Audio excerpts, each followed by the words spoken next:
মুরগি জবাই করার সময় মাথা আলাদা হয়ে গেলে সে মুরগি খাওয়া জায়েজ হবে কি? দরকারি প্রশ্ন। অনেক সময় বিশেষ করে মুরগি জবাই করতে গেলে গ্রামাঞ্চলে নিজের মুরগি নিজেরা জবাই করা হয়, বা দোকানদার অনেক সময় জবাই করার সময় এমন জোরে পোজ দেয় কল্লাটা আলাদা হয়ে যায়, হয় কি হয় না? তো মুরগি জবাই করতে গিয়ে যদি এরকম কল্লা আলাদা হয়ে যায়, পৃথক হয়ে যায়, পড়ে যায় একেবারে, তাহলে সেক্ষেত্রে সেই মুরগি খাওয়া যাবে, হালাল হবে।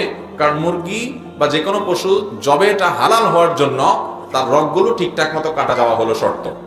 রগগুলো 4টা রগের ভিতরে 3টা রগ কাটা গেছে, বাস বিসমিল্লাহ বলে জবা করছেন, মুসলমান জবা করছে, এটুকু যথেষ্ট মুরগি হালাল হওয়ার জন্য।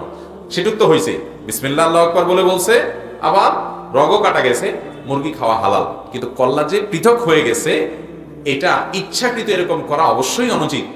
কারণ শুধুমাত্র রগ কাটতে বলা হয়েছে, আপনার কল্লা আলাদা করতে বলা হয়নি। তাছাড়া কল্লা আলাদা যদি ভুলে হয়ে যায় যে আমি করতে চাই নাই, কিন্তু সন্দেহের কারণে যে রগ সব কাটা গেল কিনা হঠাৎ